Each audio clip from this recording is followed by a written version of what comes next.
BFM Business et Tech & Co présente Tech & Co, la quotidienne. François Sorel. Bonsoir à tous, 19h30. Merci d'être là, bienvenue sur BFM Business. Et bienvenue dans Tech & Co, la quotidienne. Pendant 90 minutes, place à la tech sur BFM Business. Vous savez, on est là chaque soir du lundi au jeudi. 19h30, 21h. Je suis très heureux, encore une fois, de passer cette soirée en votre compagnie. Avec au sommaire ce soir de ce Tech & Co, eh bien, on va revenir sur le plan de route des produits Apple qui pourraient sortir dans les 2 prochaines années. On va parler d'iPhone pliant, de domotique aussi. On va tout vous expliquer dans un instant. Et puis 2026... attendez-vous à payer plus cher vos produits high-tech, ordinateurs, smartphones, à cause de quoi ? Eh bien, à cause de la mémoire indispensable dans un produit tech. Cette mémoire, son prix va exploser. Et puis tout à l'heure, en dernière partie, on va s'intéresser à la transformation numérique de la gendarmerie qui accélère dans la tech, dans l'IA, avec des drones, de l'intelligence artificielle et plein d'autres choses passionnantes qu'on découvrira tout à l'heure, notamment des smartphones qui ont été conçus exprès pour les gendarmes. On les découvrira tout à l'heure. Un grand merci d'être là, bienvenue, c'est parti pour Tech & Co, la quotidienne. Tech & Co, la quotidienne, le débrief de la tech. Le débrief de l'actu tech avec ce soir sur le plateau de Tech & Co, Frédéric Simotel. Comment ça va, Fred ? Bonsoir François, ça va super. J'étais encore le nez dans mes notes. Mais je sais, mais oui, parce que là, tu nous prépares une punchline dans quelques instants, mesdames, messieurs. Apprêtez-vous à entendre un truc, c'est incroyable. Bruxelles va trembler. Mais je pense que le PAF, d'une manière générale, va trembler. T'es pas un peu trop perturbé de ne pas être à ta place habituelle, là ? J'ai un peu plus d'air. Non, mais je sais que Didier aime bien être... à la droite de Dieu le Père. Il veut surtout éviter les courants d'air. Pour trahir un peu quelques coulisses, on a une grosse climatisation, mais qui arrive direct sur cette place. Exactement, c'est ça. La personne qui est ici est toujours... Voilà. Et ce qu'il y a de particulier, c'est que cette climatisation marche aussi bien l'été que l'hiver. C'est ça qui est particulier. Depuis 2 ans, ici, rien n'a changé. Elle est comme ça. Donc, Frédéric Simotel, bien évidemment. À tes côtés, Fred, c'est Julien Villeray qui est avec nous ce soir. Bonsoir. Salut Julien. Salut. Toujours très heureux de retrouver Julien Villeray, ancien homme des télécoms, directeur de l'innovation chez EDF aujourd'hui. Toujours. Tu suis l'actualité tech depuis toujours et tes analyses sont toujours très pertinentes. Merci d'être là.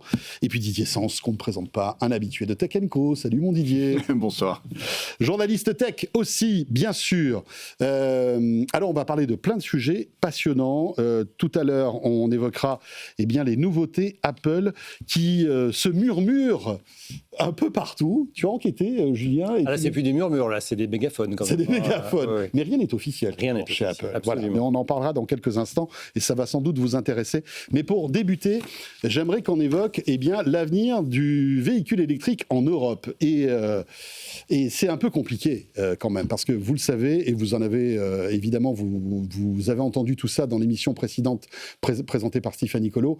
On revient en fait sur les engagements que l'Europe avait pris avec les constructeurs automobiles sur cette date butoir de 2035 qui était au départ là pour arrêter, en fait stopper la production de véhicules électriques, 100% électriques.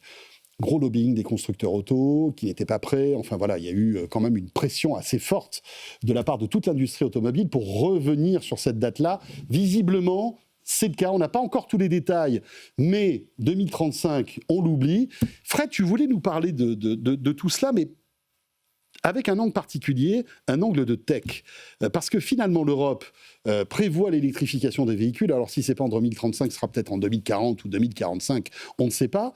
Mais ce que tu regrettes, c'est que dans tous ces discours que l'Europe entretient sur l'automobile, il n'y a à aucun moment de la tech au milieu de tout ça. Oui, on ne parle pas beaucoup de véhicules autonomes. C'est souvent ce que l'on a dit ici. Yves Maître en était l'auteur. Il disait que quand nous, on est en train de réfléchir à la bascule du thermique vers l'électrique, les Asiatiques sont déjà de la voiture intelligente à la voiture, au futur de la voiture, ils sont déjà ailleurs. Ils sont d'électrique à la voiture intelligente. Et je trouve que là, aujourd'hui, on est un peu trop sur, en gros, la carrosserie, alors que l'enjeu, c'est quand même le cerveau. Alors, on verra aussi, l'enjeu, c'est aussi l'énergie derrière. Ça, c'est un débat qui est lié. Mais je trouve qu'aujourd'hui, l'Europe, elle traite l'industrie de l'auto comme une industrie du XXe siècle. Elle ne se projette pas du tout. Alors oui, l'électrique, c'est quelque part, c'est le XXIe siècle, mais elle reste dans le côté motorisation. Tu as monsieur EDF à côté. Oui, non, mais elle ne se projette pas du tout dans l'usage que l'on va avoir de nos voitures, le véhicule autonome qui va qui va, selon moi, complètement bouleverser les transports. Est-ce qu'on aura toujours besoin de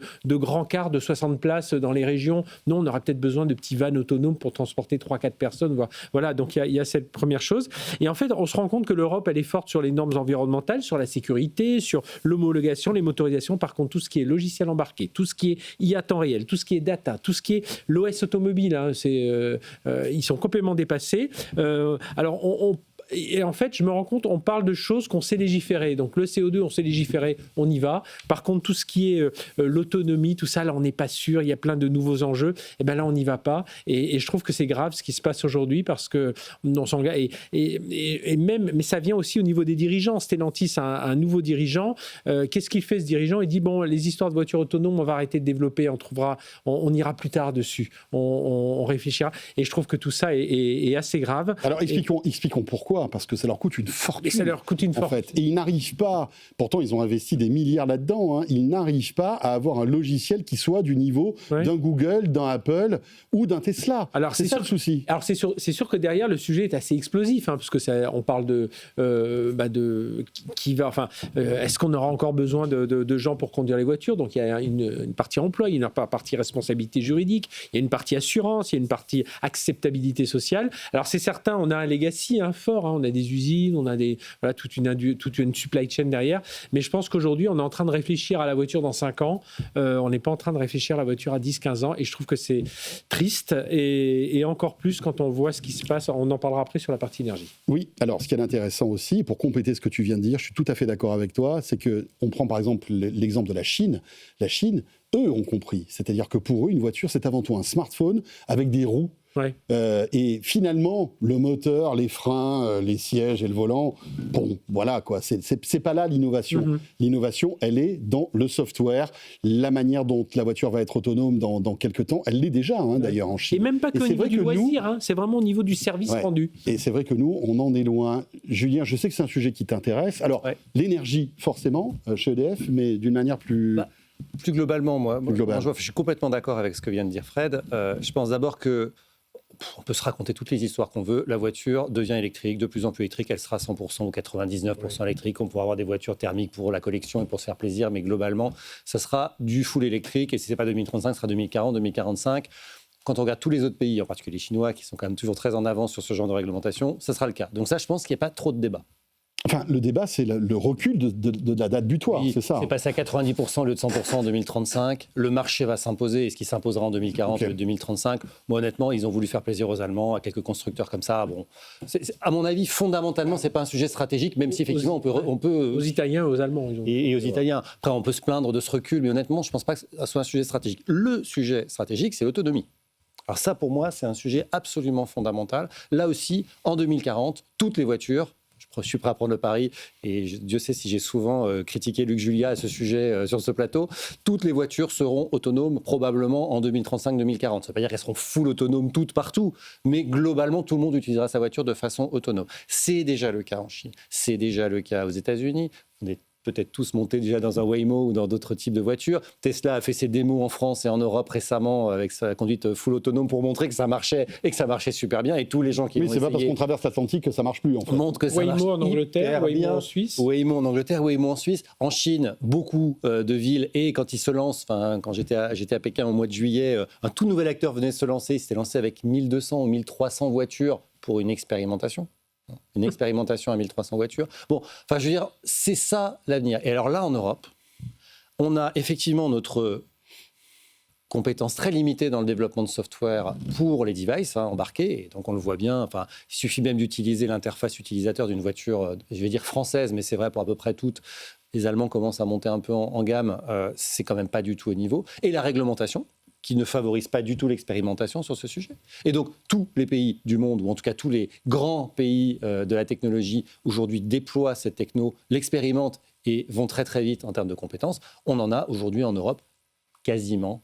Mais est-ce qu'on arrive à comprendre pourquoi il y a cette réticence de la part des législateurs à pousser, comment dirais-je, à accompagner en fait cette révolution du véhicule autonome qui, quoi qu'il arrive, comme tu le disais, va arriver.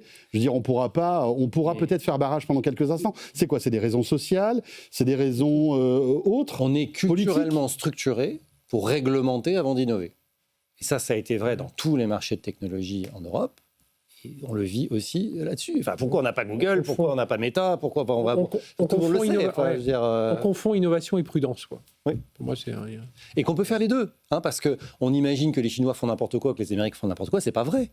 Les Américains, les Chinois, ils réglementent aussi largement, mais ils réglementent pas l'arrivée du produit, ils réglementent l'expérimentation. Et donc, petit à petit, ils font des tests, ils élargissent, ça marche, on continue, on grandit, on autorise plus de villes, on autorise plus d'espaces, de périmètres de tests, et ça marche. Factuellement, ça marche. En Europe, non. Didier Sens, très silencieux depuis tout à l'heure. Oui, tu écoutais attentivement Fred et Julien. Je pense qu'il y a deux sujets, effectivement, vous avez raison, ça serait bien qu'on s'intéresse un peu plus à la voiture autonome, à l'avenir de la voiture, etc. Mais pour l'instant, la mission de la Commission européenne, c'était de dire quand est-ce qu'on arrête la voiture thermique. C'était un thème qui était déjà, je sais pas, il y a 10-15 ans, on en parlait déjà. Je me rappelle c'était Hulot, quand il était ministre de l'Environnement, qui disait en 2030, il est possible qu'on ait que des voitures électriques. Bon, c'est pas le cas. Pourquoi ? Parce qu'il y a des intérêts industriels, des intérêts économiques, même politiques cruciaux. On voit, c'est marrant parce que d'ailleurs on voit l'Europe se dessiner de manière différente. Elle est coupée en deux. Entre le Sud, l'Espagne, le Portugal, l'Italie, la France et les pays scandinaves qui poussent pour adopter massivement la voiture électrique et qui commencent à travailler à long terme sur des plans, des infrastructures de batterie, sur des législations propres à développer ce business. Et puis, qui freine des cas de fer, c'est toute la partie est de l'Europe. C'est l'Allemagne et les anciennes républiques du bloc Est qui, elles, ont une tradition... Une culture du véhicule thermique et qui n'arrivent pas à s'en sortir. Moi, je me rappelle très bien d'une interview qui avait été réalisée au CES avec le PDG de Volkswagen à l'époque, qui se vantait d'avoir une voiture justement ultra... high-tech, avec plein de gadgets, etc. Et quand on commençait à le titiller sur des questions de sécurité, il n'y a rien de plus facile à pirater. À partir du moment où c'est de l'informatique, ça se pirate. Il était désarmé et déboussolé parce que c'est pas du tout quelque chose qu'il intègre. Oui, parce que c'est pas une boîte de tech. Non, c'est pas une boîte de tech.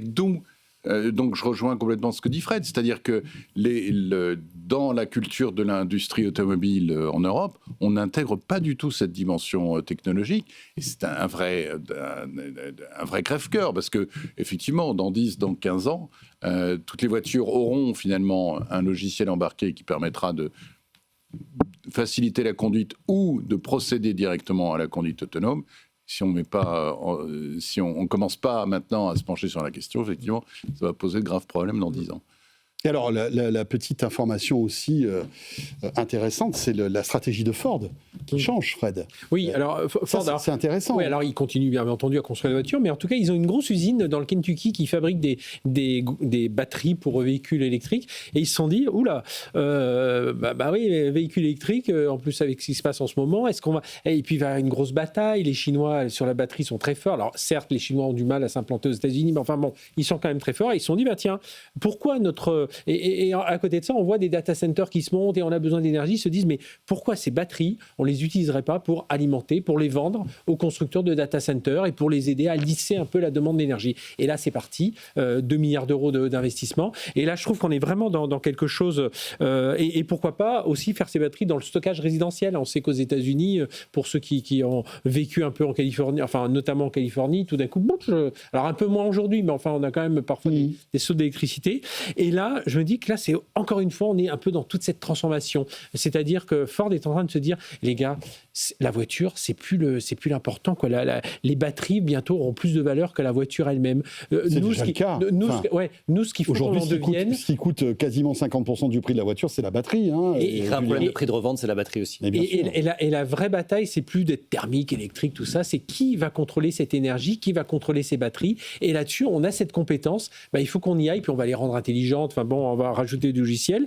Et donc, la valeur, elle sera plus dans le moteur, le châssis, mais elle sera vraiment dans les usages. Alors, ce qu'on a dit, l'intelligence de la voiture, mais aussi dans tout ce qui va être utilisable, c'est la batterie, parce que ça transforme aussi le marché de la voiture d'occasion. Est-ce qu'on va revendre toute la voiture, on va enlever la batterie. Enfin, il y a plein de choses que ça change, mais ça change surtout l'usage. Et je pense qu'aujourd'hui, Ford, ils n'arrêtent pas leur fabrication, mais Tesla est parti là-dessus depuis très longtemps, enfin depuis le début, batterie. General Motors est en train de tourner aussi dans ce monde-là. En Chine, Cattle commençait à faire des batteries, ils font des voitures. Enfin, BYD faisait des petits composants, ils font des voitures. Enfin, on voit qu'aujourd'hui... ce que je voulais dire concernant Ford, parce que tu évoques, évidemment, c'est la conséquence de tout ça, c'est que Ford revient au thermique de manière puissante aux États-Unis, parce que suite, évidemment, à la politique de Trump qui n'encourage pas forcément l'électrique, Ford s'est dit, on va repartir comme en 40, on va recréer des voitures thermiques à essence hybride, et effectivement, les batteries supplémentaires serviront pour les data centers. Julien. Avec un sujet culturel,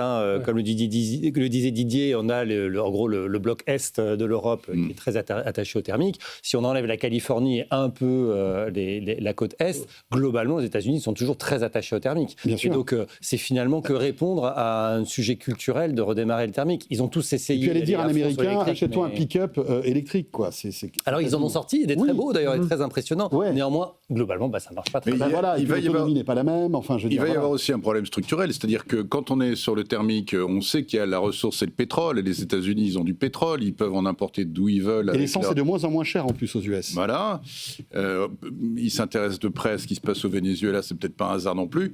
Alors que quand on parle électrique, on parle quoi ? On parle je ne sais pas les noms, enfin cadmium, lithium, les métaux rares, hein. Voilà, de métaux rares, de terres rares. Et là, ça commence à être plus compliqué pour les Américains, qui peut-être ça explique aussi les visées qu'ils ont sur le Groenland, sur une partie de l'Ukraine, sur les endroits où effectivement il y aura possibilité d'exploiter des terres rares qui leur manquent cruellement pour l'instant. Mais je trouve qu'il y a ce double chose, parce qu'il y a à la fois ça, et à la fois, moi je pense aussi qu'ils sont en train de se dire, mais c'est celui qui détiendra l'énergie, la façon dont on va stocker cette énergie, dont on va faire, qui aura aussi un certain pouvoir. Et je pense que Ford essaie de se positionner. Alors, on l'a dit hors micro tout à l'heure, Julien, et toi tu connais évidemment bien ce secteur.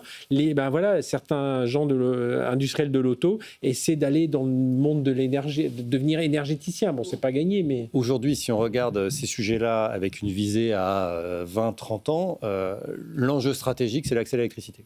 Et ça, c'est vrai dans le monde entier. C'est pas lié qu'à la voiture, parce qu'encore une fois, la voiture, on peut se dire à 10 ans, il y aura du thermique, super. Mais enfin, à 30 ans, tout ça sera électrifié, c'est absolument certain. Mais il n'y a pas que ça qui est électrifié. Les data centers, l'IA, on sait que c'est des gouffres à électricité. La maison.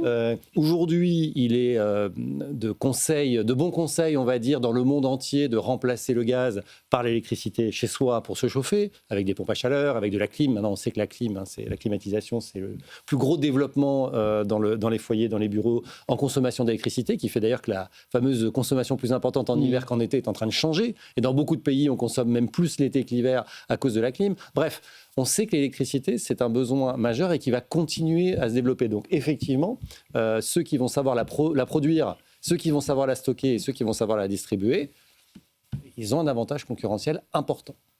C'est le cas d'EDF. Et c'est évidemment le métier d'EDF, ça va sans dire. On avait bien compris ton message, mon cher Julien. Mais bon, tu n'y pour rien, c'est la vérité. C'est la réalité. 19h49, je vous invite à passer à un autre sujet assez sympa quand même, c'est essayer de regarder un peu dans les entrailles de l'innovation d'Apple pour voir ce que la firme de Cupertino est en train de manigancer du côté des nouveautés pour l'année 2026 et aussi l'année 2027.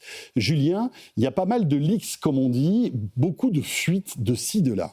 Alors, ce qui est amusant, c'est que d'habitude, avec Apple, c'est plutôt perlé. Il y a souvent Mark Gurman de Bloomberg ou quelques personnes de ce type-là qui sortent des petites infos comme ça à droite à gauche, et puis petit à petit, on arrive à reconstruire une histoire. Et alors là, il y a une espèce de raz-de-marée, je sais pas comment dire. Il y a un certain nombre de publications, encore une, là, il y a 2 heures, qui s'appelle The Information aux États-Unis, qui ont balancer la roadmap produit d'Apple pour les 3 prochaines années. Alors, tout ça est à prendre avec des pincettes parce qu'il n'y a pas de date de sortie des produits exactement. Entre ce qu'ils ont récupéré comme info, en fait, dans du code logiciel, ils ont analysé du code logiciel qui a fuité et c'est en analysant ce code logiciel qu'ils ont réussi à avoir tout ça. Ils ont cette roadmap et dedans, il y a évidemment des choses connues dont on a déjà parlé et puis il y a des choses un peu plus surprenantes qui sont assez marrantes. Alors, j'ai la liste sous les yeux, hein, il y a 25 produits, donc je vais pas tous... 25 produits 25 produits. Alors, ce qui est intéressant, c'est que ce fameux smartphone iPhone pliant, il va arriver. Donc là, a priori, et c'est recoupé par plusieurs publications, oui, il va arriver en septembre 2026, et avec un format qui va être un petit peu différent, a priori, des formats habituels des smartphones pliants, en particulier chez Samsung avec le Fold qu'on connaît, et surtout qui va avoir une innovation particulière pour Apple, en tout cas, c'est que la caméra devrait être présente vraiment sur un coin de l'écran et plus au centre avec tout le Face ID qu'on connaît, etc., aujourd'hui sur le téléphone. Et donc ça, oui, c'est confirmé a priori, avec un écran vraiment plat, sans la charnière qui est visible, enfin, etc. L'iPhone Air a commencé à donner... Et l'iPhone Air, exactement, a commencé à donner quelques indices. Donc oui, celui-là, j'allais dire... Bon, mais ça, c'était presque de l'histoire ancienne. Voilà, c'est une demi-surprise. Oui. Là où c'est surprenant, c'est sur quoi ? Alors d'abord, c'est sur leur entrée beaucoup plus forte dans le monde de la domotique.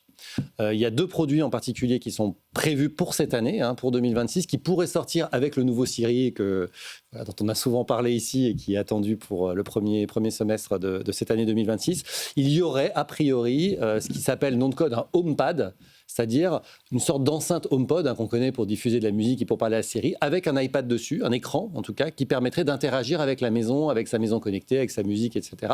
Et quelques devices, le début de quelques devices pour la maison, comme des caméras de sécurité, par exemple, qui auraient de l'IA à l'intérieur, etc. Donc bref, l'entrée dans un nouveau segment de marché. Il y a un écosystème donc de maisons connectées. Qui commencerait à se développer côté Apple. Un peu comme Amazon, d'ailleurs. Oui, mais ce qui n'est pas totalement idiot, parce que c'est un des marchés aujourd'hui, quand on analyse, où les clients disent « c'est compliqué, c'est pas interopérable, il y a plein de... » Et Apple peut craquer le truc. Voilà. Et Apple, globalement, quand on lui dit « ce machin-là est compliqué, difficile à utiliser », en général, ils savent faire pour que ce soit beaucoup plus simple.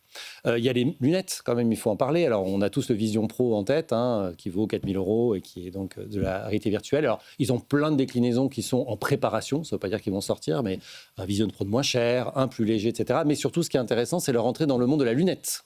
Donc la lunette d'abord à la Meta, à la Meta Ray-Ban qu'on connaît. Donc là, de la lunette avec des haut-parleurs et une caméra. Des haut-parleurs, caméra et des fonctions peut-être qu'on ne connaît pas encore. Mais pas d'écran projeté sur les lunettes. Voilà. Et puis des lunettes avec l'écran projeté qui, là, sont plutôt pour les années 28-29.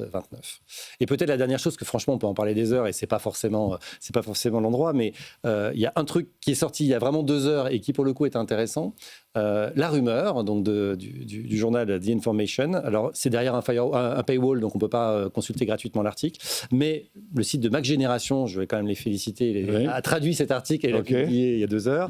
Et donc l'iPhone 19, donc pas la prochaine génération, mais celle d'après, en fait, ne sortirait jamais, puisque ce serait directement potentiellement un iPhone 20 pour les 20 ans de l'iPhone. Comme vous vous souvenez peut-être que l'iPhone 10 était sorti pour les 10 ans. Oui, il n'y avait pas eu d'iPhone 9. Il n'y a pas eu d'iPhone 9, donc Apple reproduirait visiblement le même schéma et arriverait à son fantasme ultime, qui est de mettre tout sous l'écran. Donc tous les capteurs seraient cachés, et donc ce serait vraiment une feuille de verre. Ouais. Ça fait un moment que ça traîne. On imagine des prototypes. Là, ils auraient trouvé a priori de quoi craquer ça, c'est-à-dire de mettre tout sous le verre pour que ça ne se voit pas, et d'avoir un iPhone bord à bord, et donc sans les bords noirs qu'on a encore sur l'iPhone. Donc ça, ce serait l'iPhone 20, ce serait le prochain redesign important. Encore une fois, tout ça, c'est des rumeurs.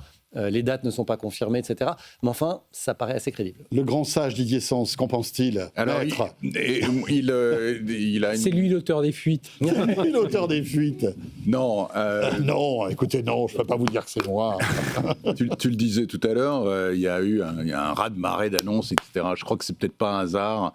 Apple a beaucoup, pas à se faire pardonner, mais à rassurer un peu sa clientèle, ses développeurs, ses partenaires.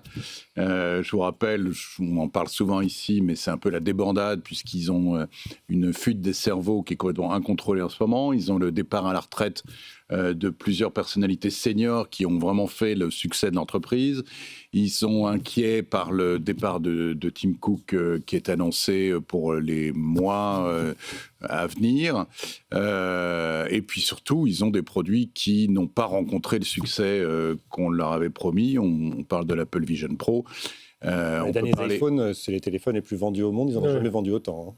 Oui, mais c'est pas la question. On peut capitaliser sur un produit qui marche. Mais oui, ils capitalisent sur un produit qui marche. Mais ce que je veux dire, c'est qu'ils ont encore une ligne de produit. Et puis surtout, ils ont à masquer le flop total de leur Apple Intelligence qui n'a pas du tout rempli les espoirs qu'ils avaient mis dedans. Donc voilà, il faut montrer qu'on travaille chez Apple, qu'on travaille bien, que effectivement on suit la tendance.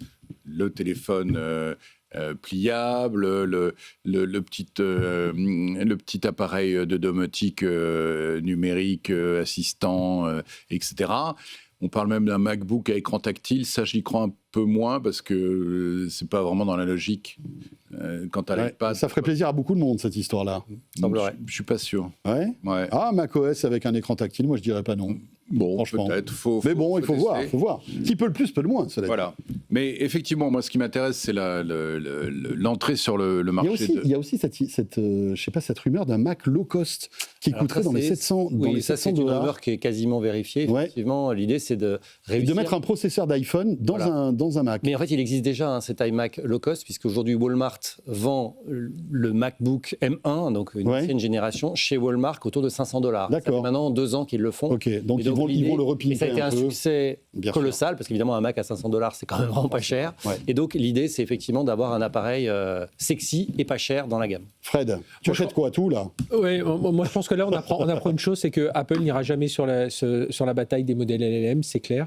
Aujourd'hui, je pense qu'Apple, et à travers tout ce que tu dis là, et de tout, Apple va parier sur une IA locale. Une IA locale, vraiment, c'est là que tout va se faire. Donc ça veut dire moins de cloud, moins de données qui se baladent, donc ça veut dire quand même moins de risques, enfin ce qu'Apple aime bien.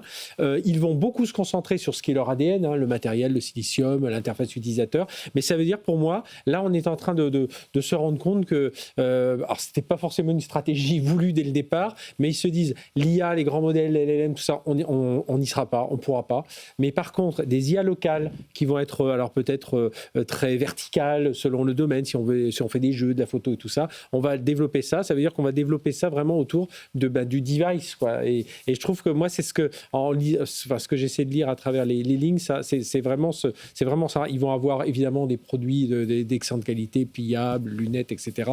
Et l'IA, elle va être intégrée directement à l'intérieur. Voilà, ils chercheront plus. Ce qui serait une entorse à leur philosophie, puisque depuis le début, leur idée, c'est quand même d'intégrer le soft, de maîtriser le soft et le matériel. Et là, ils seraient obligés de déléguer une partie de. Oui, mais tu vois, en local, ils pourraient maîtriser la partie locale. Par contre, tout ce qui est ils n'iront pas sur les grands modèles LLM. Là, je pense que, pour moi, enfin, j'en étais persuadé là quand on voyait le retard qu'ils avaient, à moins de racheter une société, voilà. C'est une commodité. Et aujourd'hui, je pense qu'ils vont plus être sur des déclinaisons. Et puis rien, enfin, il faudrait qu'ils ouvrent un petit peu leur écosystème pour qu'on puisse installer Gemini, ChatGPT, qui sont déjà excellents. Il y a déjà OpenAI dans l'écosystème Apple, et il se dit que Gemini sera le moteur de Siri, faire fonctionner le nouveau Siri. C'est l'IA personnelle, voilà. Ça va être ça pour moi, ça va être ça. L'IA personnelle de Frédéric Simotel, mesdames, messieurs. Tim Cook, prends-en de la graine. Voilà. Frédéric Simotel, Julien Villeray, Didier Sens. On revient dans un instant. Quasiment 20h, petite pause, et on repartira sur les produits high-tech de 2026. Alors, il y aura peut-être un MacBook à $600-700, mais il risque peut-être aussi de coûter plus cher parce que il y a un composant informatique dont le prix va exploser. On vous explique tout dans une seconde. Merci d'être là tout de suite. Tech & Co, la quotidienne sur BFM Business. Tech & Co, la quotidienne, le débrief de la tech. Voilà, 20h01, nous sommes de retour sur le plateau de Tech & Co, sur BFM Business, bien sûr, à la radio, à la télé, chaque soir en direct, vous le savez. Merci d'être là et de nous suivre en temps réel. Et puis merci à vous aussi de nous écouter ou de nous regarder tranquillement en replay et en podcast. Vous êtes de plus en plus nombreux et on vous en remercie. Frédéric Simotel, journaliste à BFM Business. Julien Villeray, directeur d'innovation de chez EDF. Et Didier Sans, journaliste spécialisé dans la tech. Et avec ces personnalités, nous revenons sur l'actualité du jour dans le monde de la tech. Avec, eh bien, je le disais, cette tempête sur le marché de la mémoire. La mémoire qui est aujourd'hui indispensable à tout produit high-tech. Oui. Voilà, il faut de la mémoire, c'est comme ça. C'est ce qu'on appelle la mémoire vive. Cette mémoire qui vous permet eh bien, d'afficher plus de pages sur votre PC, de lancer plusieurs applications sur votre smartphone. Il en faut de plus en plus parce qu'on est de plus en plus exigeant finalement. Et le problème, c'est que cette mémoire, cette RAM, comme on l'appelle, RAM, eh bien, son coût va exploser, Didier, tout simplement parce que eh bien, l'intelligence artificielle en a tellement besoin que les usines n'arrivent pas à fournir. Oui, ça commence à devenir une vraie engeance, cette intelligence artificielle. Il faudrait qu'on l'arrête un jour parce qu'elle nous pique notre eau, elle nous pique notre mémoire. Faites comme Apple, arrêtez l'intelligence artificielle. Voilà, ça ne sert à rien. Hier, on avait Souleymane chez Microsoft qui dit qu'il est prêt, s'il y a trop de péril, à appuyer sur le bouton rouge. Bon. Alors en fait, oui, ce qui se passe, c'est qu'effectivement, on s'en doute, pour faire tous ces traitements de langage, de modèles de langage, large modèle language, je vais y arriver, il faut effectivement de la RAM, il faut beaucoup de mémoire pour que ça fonctionne. Alors du coup, ce que font les fournisseurs de mémoire, ils se rendent compte qu'il y a un vrai business là, ils ne vont pas augmenter d'un seul coup leur production, ils essayent. Donc du jour au lendemain, on a appris par exemple Crucial, qui est une des grandes marques qu'on achète en accessoires pour augmenter la mémoire de son PC, a décidé de consacrer toute sa production aux grosses boîtes, aux grosses entreprises qui ont plus de moyens. Samsung a annoncé la même chose. Skynix aussi. Donc voilà, toutes ces boîtes-là font que maintenant, elles vont donner la priorité de leur production à des grandes entreprises spécialisées dans l'intelligence artificielle. Du coup, les petits programmeurs, designers, tous les gens qui ont besoin ponctuellement de mémoire vive pour augmenter la capacité de leur PC sont un peu dupés. Et puis, ça ne concerne pas que les PC, puisque le prix grimpe sans arrêt. On arrive maintenant à des prix qui dépassent la centaine, voire le millier d'euros pour des barrettes qui avant se vendaient une petite moins de 100 euros. Donc on arrive à des prix complètement exorbitants et ça, comme tu disais tout à l'heure, ça se répercute non pas seulement sur les PC, sur tout ce qui concerne tout ce qui utilise de la mémoire. Il y a les smartphones, il y a les consoles de jeux, il y a les téléviseurs, les Thermomix, il y a de la mémoire. Mais oui, aujourd'hui l'aspirateur robot. Il y a de la mémoire dans mon Thermomix. Oui. Waouh. Apple dit même que je fais pas de gâteau de la même manière maintenant. Les prix pourraient augmenter de entre 7 et 9% là d'un coup les produits, les iPhones. Et Xiaomi aussi, enfin voilà. Non, ça, voilà, donc il y a un vrai problème avec la production de mémoire et les tarifs qui sont pratiqués. Bon, vous êtes d'accord avec tout ça, Julien? Il faut acheter son produit high-tech avant les fêtes? Oui, alors non, ce qui est intéressant, c'est que ça valide chez Samsung et chez Apple, en l'occurrence, quand on parlait des smartphones, leur stratégie. Alors leur stratégie de gens très très riches qui font des grosses marges, c'est qu'ils passent des accords sur en général 3, 4, 5 ans de préachat pour des centaines de millions, voire des milliards auprès des grands producteurs. Comme ça, ils verrouillent les prix. Donc ils verrouillent leur prix, en tout cas ils font ce qu'on appelle une couverture, c'est-à-dire qu'ils savent combien ils vont payer sur les 5 prochaines années. Bon, on ne sait pas où ils en sont de leur contrat verrouillé. Donc si ça se trouve, ils se retrouvent aussi là en fin de contrat et voilà. Enfin néanmoins, on peut imaginer que après quand tu as un Apple ou un Samsung, alors Samsung fabrique sa mémoire en plus. Alors oui, mais c'est pas la même division de Samsung et la division qui fabrique les chips de chez Samsung, elle n'est pas forcément à avoir envie de les vendre moins cher à l'autre division qui fabrique les téléphones chez Samsung. Donc c'est pas forcément un avantage. Mais c'est pas parce que t'es cousin que je vais te faire, une fleur. Pas forcément. En fait. C'est le principe des business units dans les entreprises. Oui, parce que rappelons que Apple est aussi client de Samsung et pour cette mémoire-là. Apple est un gros client effectivement de Samsung. Après, donc ces marques-là ont la capacité d'investir des centaines de millions en avance pour garantir des volumes et donc acheter à des prix fixes. Et par ailleurs font des marges très élevées. Donc une augmentation de la RAM sur un iPhone Pro à 1 500 €. Bon, certes, ça aura un petit impact prix, mais Apple peut l'absorber ou en tout cas augmenter ses prix parce qu'elle a un pricing power, comme on dit, c'est une capacité à augmenter les prix, mais qui n'empêchera pas les gens d'acheter quand même, qui est très importante. Quand on est Xiaomi, quand on est un petit fabricant de téléphones, en tout cas pas cher ou de milieu de gamme, c'est beaucoup plus compliqué parce que là, les marges sont très très fines. Les PC, évidemment, c'est un très bon exemple. Les marges sont extrêmement fines dans le monde du PC. Donc là, ça va poser un vrai problème sur le marché, mais les fabricants de RAM n'ont pas intérêt du tout à augmenter la production à court terme. Ils ont tout à fait intérêt à ne pas prendre de risques, vendre très cher tant que les gens sont prêts à acheter très cher. Et si ça dure, là, ils vont commencer à ouvrir des lignes de fabrication. Est-ce qu'on peut arriver jusqu'à une pénurie de produits high-tech, justement, au-delà de la flambée des prix? Alors, on l'a connu dans le passé. On se souvient du Covid, évidemment, qui a arrêté. C'est pour ça que je pose la question. Parce Mais que... on l'a connu sur les disques durs aussi. Il faut se souvenir qu'il y a eu des usines de disques durs qui ont brûlé. De mémoire, c'était au Vietnam. Et à Taïwan aussi, c'était arrivé avec des usines qui ont été détruites. De fait, il y a eu pénurie sur le marché du disque dur. Et donc, les disques durs ont commencé à coûter très, très cher. Donc, c'était un vrai problème pour les PC, pour les data centers, pour les fabricants. Donc, bien sûr, c'est tout à fait envisageable. Après, sur le long terme, le marché régule toujours. Donc, à un moment, il y a bien quelqu'un qui va se dire, il y a une opportunité géniale, je vais lancer une méga usine et puis je vais pouvoir fournir. Et puis, à un moment, tu as des Microsoft qui sont en train de dire à tout le monde de basculer vers Windows 11 qui demande plus de mémoire vive. S'il n'y a plus cette mémoire vive, les gens n'achèteront plus d'ordinateurs. Enfin, il y a un système où, à un moment, ils vont discuter. Mais c'est vrai que pendant 20 ans, on a cru que la mémoire, elle était... pas gratuite, elle était de moins en moins chère. Tu sais, on se disait, de toute façon, on est tranquille. Et puis là, on se rend compte que non. Et puis on se rend compte que, en plus, tous ceux qui ont développé des logiciels et tout ça se sont toujours appuyés sur une RAM. Ça va pas. Hop, on va rajouter 2 barrettes de RAM et puis ça ira mieux. Les cartes graphiques, les jeux vidéo, tout ça. On se disait, voilà, ça va être. Quelque part, c'est suffisamment abondant, c'est pas trop cher. Il suffit de rajouter une barrette pour. Et là, on se rend compte tout d'un coup que certains vont un peu, oui, c'est serrer les fesses si on passe l'expression. Et puis, juste une dernière chose, c'est que on va se dire, ah oui, mais alors, tout ce qui est IA, non, tout ce qui est IA, ça utilise de la RAM, certes, mais ça utilise aussi la RAM, c'est vraiment, la mémoire de l'infrastructure. Tout ce qui est la mémoire du calcul IA, c'est plus ce qu'on appelle le HBM, et qui lui continue, qui est collé au GPU. Là, ça marche plutôt bien. Et puis, en plus, les industriels, ils se concentrent sur ces produits. Mais c'est vrai pour tout type de puces. Et ce qui est intéressant, enfin moi je trouve que c'est on parlait dans le temps de l'index McDo, on regardait le prix du McDo dans les différents pays dans le monde et ça permettait de regarder le niveau de vie. Moi j'aime bien regarder l'index console de jeux vidéo. Si on regarde le prix des Xbox et des PlayStation 5, on regarde, c'est la première fois dans l'histoire de l'électronique grand public qu'en fait 5 ans après leur sortie, elles sont beaucoup plus chères que le jour où elles sont sorties. Et ça, c'est quelque chose d'assez rare. Enfin, on le voit rarement. En général, les prix ont plutôt tendance à baisser dans l'électronique grand public. Pourquoi ?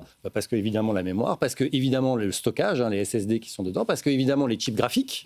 Et les droits de douane. Et en plus, là-dessus, s'ajoutent pour certains pays les droits de douane. Donc, c'est quand même assez incroyable. Et l'inflation, etc. Donc, et puis une certaine dépendance géopolitique, qui en remet une petite couche aussi, en montrant qui sont ceux qui ont la main sur tout ça. Voilà, les Coréens notamment. Donc voilà. C'est intéressant. Attendons-nous quand même à des petits chamboulements au niveau des tarifs de nos produits high-tech. Et puis peut-être, pourquoi pas des pénuries aussi sur certains produits qui auraient du mal à trouver de la mémoire. Le battement de l'œil d'un papillon en Corée. Faire qu'à Noël, on va payer plus cher les consoles. Voilà. C'est tellement bien dit. Oh là là. Dans l'actu tech aussi, on va parler de médecine et d'intelligence artificielle avec, on va dire, une référence, la Bible de la médecine, c'est le fameux Vidal, qui répertorie tous les médicaments, les pathologies, etc., etc. Enfin voilà, tout bon médecin a forcément son Vidal à proximité. Alors même si aujourd'hui il a été numérisé, etc., etc. Et forcément, l'IA est en train de passer par là. Alors Fred, tu vas un petit peu nous expliquer tout ça dans le détail, mais en gros l'idée, c'est de prendre toute la connaissance qu'il y a dans le Vidal, le mettre dans une IA, j'imagine une IA agentique, oui. et de retrouver, après de recracher l'information qu'on aurait besoin. Alors, ça ne serait pas pour les particuliers, visiblement. Ça serait pour les professions médicales. Ouais, sinon, t'imagines. Les étudiants, etc., etc. On devient tous médecins. Ouais, c'est ça. Ouais. Avec ChatGPT, on peut déjà. Ouais, déjà, exactement. Mais je trouve que l'idée est quand même assez importante parce que voilà, le Vidal est une référence dans le domaine du savoir de la santé. Et le fait qu'une IA se concentre là-dessus et puisse en retenir que la substantifique moelle pour justement être un outil hyper performant pour les professions médicales, c'est top quand même. Alors, il faut savoir que donc, le Vidal, comme tu l'as dit, c'est la Bible. Tu avais toi-même un père médecin qui en rend moche ce soir, mais qui avait son Vidal certainement, mais tu n'as pas dû beaucoup feuilleter. Non. Mais voilà. En tout cas, le Vidal, c'est quoi ? C'est vraiment. Il n'y a pas beaucoup d'images en plus quand t'es gamin dans le Vidal. Il y en a un peu. Il y a surtout des données. Il y a quelques images. Il y a surtout les interactions aussi entre les médicaments. On dit attention, si vous prenez ça, il ne faut pas prendre ça, ou si vous prenez ça, ça a le même effet que telle autre chose. Et puis il y a les recommandations, si voilà, pas pour les femmes enceintes, pas si vous avez des problèmes de vue, pas si vous allez prendre votre voiture. Donc il y a déjà tout ça. Et là, on imagine qu'avec des agents IA, alors on pourra en plus parler comme un prompt en langage naturel, il va nous donner des raisonnements médicaux, il va nous pouvoir contextualiser tout ça selon l'âge, les pathologies, etc. Il va pouvoir même alerter intelligemment pas mal de choses. Et pour voilà, c'est un vrai assistant au médecin qui avait déjà ce genre de choses avec des moteurs de recherche sur le Vidal actuel. Mais là, ça va vraiment être il va pouvoir parler dans le contexte du patient, enfin raconter un peu toute l'histoire du patient, poser des questions en langage naturel, dire voilà, mon patient a tel âge, telle pathologie, voilà, il a mal à la tête, il a mal au genou, il supporte pas le Doliprane, etc., etc. Et là, avec ces agents, on va apporter toute cette intelligence. Effectivement, pour l'instant, il vaut mieux que ça reste aux médecins parce que sinon, on va tous s'automédiquer, ce que l'on fait déjà un peu quand même avec ChatGPT. Mais en tout cas, je trouve que là, on voit vraiment l'usage de l'IA, un usage bénéfique, un usage qui va accompagner les médecins, parce que ça ne veut pas dire qu'un jour, on aura tous un Vidal chez nous et en Europe, parce que les médecins sont quand même là aussi pour contrôler tout ça. Et je trouve que voilà, c'est une nouvelle importante. Juste une petite précision, en fait, ils ne créent pas du tout d'IA. Non, ils intègrent. Vidal ouvre en fait sa base de connaissances, file des API en fait, à des développeurs, à des éditeurs qui peuvent l'utiliser pour créer eux-mêmes des agents. Ils ouvrent c'est pour que le Vidal soit la source de toutes leurs informations. Et ce qui est super intéressant, c'est qu'effectivement, c'est la référence, la Bible, etc. Donc, on est sûr que les infos qu'on va extraire en utilisant peut-être des chats externes, etc., ça sera une information qualifiée, validée, avec une vraie valeur, quoi. C'est pas ChatGPT, je m'excuse, mais... Il y a plein de gens, en ce moment, c'est la nouvelle mode, qui disent « j'ai été soigné, j'ai été guéri, les médecins ne savaient pas ce que j'avais, heureusement, ChatGPT, etc. » Bon, là, avec le Vidal, on aura, effectivement, sur les interactions, les médicaments, les traitements, etc., une base de données vraiment qualifiée. Ouais. Julien ? OpenAI dit... Il sent mieux déjà, Julien. OpenAI dit que c'est l'effet placebo. C'est vraiment l'effet placebo. C'est déjà mieux. Le premier cas d'usage de GPT, c'est la santé. Et aujourd'hui, d'ailleurs, quand ils ont annoncé GPT 5.1 de mémoire, ou 5, pardon, 5.1, c'est récent, donc 5, sur scène, ils avaient qui ? Ils avaient une femme qui a connu un accident de santé important et qui racontait pendant 20 minutes comment ça l'avait accompagnée. C'est comme les témoins chez Apple avec l'Apple Watch qui leur a sauvé. Donc la santé, c'est vraiment le cas d'usage numéro 1. Moi-même, qui étais hospitalisé il n'y a pas longtemps, j'ai passé une semaine dans un lit d'hôpital et j'ai passé ma journée à interroger ChatGPT sur tiens, le produit qu'on m'a mis dans la perf, tiens, ce que... T'as bien dû les ennuyer, les médecins. Et c'est absolument bluffant, parce que j'en ai beaucoup parlé avec les médecins. Les médecins validaient totalement ce que ChatGPT racontait. Alors, ça ne veut pas dire que c'est toujours juste, mais là, en l'occurrence, ça l'était. Et ça permet d'avoir un dialogue médical très informé avec ses soignants, ce qu'on n'est pas forcément quand on n'est pas... Il propose parfois plusieurs diagnostics et donc tu peux en discuter avec le médecin. Exactement. Donc je pense que vraiment, le cas d'usage médical, c'est évidemment un cas d'usage IA déjà très utilisé, en imagerie, par exemple en radiologie, etc. Je pense vraiment que dans l'accompagnement du patient et l'accompagnement du médecin, ça va vraiment devenir quelque chose de totalement central. Modulo est complètement d'accord avec ce que dit Didier, qu'il y a des sources de vérité de la ressource utilisée par les modèles, parce que ça reste comme des modèles statistiques. Donc il faut que le RAC soit entraîné sur des modèles sérieux. Évidemment, une source comme le Vidal est un exemple pour la pharmacopée de quelque chose de sérieux. Mais juste pour raconter, on a tous une petite histoire liée à la santé et de ChatGPT. Moi, j'ai une personne qui est proche de ma famille qui avait des problèmes de dos et un jour je me suis pas démonté, je lui ai carrément envoyé toutes les IRM, les scanners, etc. et les comptes rendus, vous savez, d'examens dont on ne comprend rien parce que c'est vraiment écrit dans une autre langue, on est dans une autre galaxie. Et en fait, il te fait un truc incroyable où il résume tout ce qu'il y a dans ces examens, il t'explique comme un médecin en prenant le temps ce qu'il y a. Et alors, il se trouve que j'ai un copain qui est neuro et qui, justement, peut valider tout ça. Il m'a dit, c'est exactement ça. C'est ce que vous disiez. Oui. On est vraiment dans un truc. Mais il te dit quand même toujours consulter quand même un professionnel. Non, mais bien sûr, parce que réglementairement parlant, il se protège. Mais c'est incroyable. Et on en est au tout début. C'est ça qui est dingue. D'ailleurs, la rumeur est que Apple va lancer un service qui s'appelle Health Plus, c'est-à-dire les capacités à prendre toutes les données de santé qui sont sur le téléphone, plus éventuellement des examens médicaux, etc., et appliquer un modèle d'IA locale dessus pour pouvoir faire des recommandations de santé qui vont beaucoup plus loin que ce qu'ils proposent aujourd'hui, qui est vraiment le basique du basique. Donc tout le monde s'intéresse à ce sujet-là. Ça va clairement être un sujet d'avenir pour l'IA. Il y a aussi un autre sujet lié à tout ça, qu'on ne va pas aborder là dans la longueur, mais je ne sais pas si vous en avez entendu parler, c'est aussi une espèce d'IA que des médecins aux États-Unis essaient de mettre en place, où vous donnez en fait vous faites un examen complet de votre organisme avec prise de sang, des IRM, etc., etc. Vous donnez ça en fait à la machine et elle va essayer de prédire quelles seront vos prochaines pathologies. En tout cas, pas vous dire ce dont vous allez avoir, les risques, quoi. mais les risques, en fait, les probabilités de développer des problèmes cardiaques, un début de cancer, etc., etc. Simplement en ayant une photographie à l'instant T de votre état de santé général. C'est dingue. Si tu remplis en plus ce que Les tu manges... assureurs vont être très contents. Ouais. Ok, d'accord. Mais si ça te permet de détecter, je ne sais pas moi, une maladie grave avant qu'elle ne se déclare et qu'on peut la soigner, enfin, je veux dire, il y a des trucs, et c'est ça que cette IA peut apporter. En prédisant comme ça certaines pathologies, peut-être qu'on arrivera à mieux les soigner, en fait. Mais on sait très bien qu'il y a l'intention, qui est celle que tu décris, qui est bénéfique, qui est bienveillante. Et puis il y a l'application. Et l'application l'assureur qui te demandera quel est ton coefficient. Non, mais je pense qu'il faut que ça reste dans le domaine médical.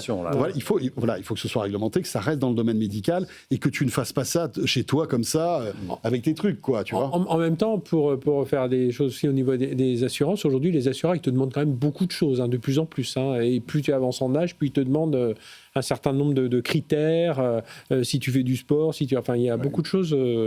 ils deviennent un peu plus exigeants aussi. Et bien sûr. Tu vois, il y a d'ailleurs aux US des assurances qui, si les gens acceptent de porter une Apple Watch, en fait, leur font des réductions sur la police. Je crois que même il y en a qui offrent une Apple Watch justement pour que tu oui, puisses... tout à fait. L'Apple Watch est offerte. L'idée étant que si les gens font du sport, etc., ce soit une médecin, etc. Mais ça veut dire quoi ? Ça veut dire qu'ils ont accès à ta data ?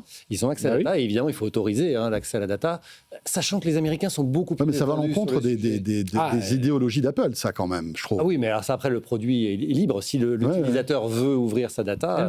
ça fait un peu flipper. Non, mais c'était le cas sur les premiers bandeaux, les premiers bracelets connectés avec une grande compagnie d'assurance. Fitbit, non ? Oui, les Fitbit à les l'époque. Fitbit, qui faisaient ça. Mais tu sais, c'était une plaisanterie il y a quelques années. On disait, oui, ton assurance te dit qu'il ne faut plus trop boire d'alcool. Elle s'est connectée, elle a vu que tu avais acheté 5 packs de bière. Toi, tu dis, non, j'ai acheté 5 packs de bière parce que je veux recevoir des amis. Ah non, sur Facebook, on a vu que tu n'avais que 3 amis. Donc, vous n'allez pas vous prendre des...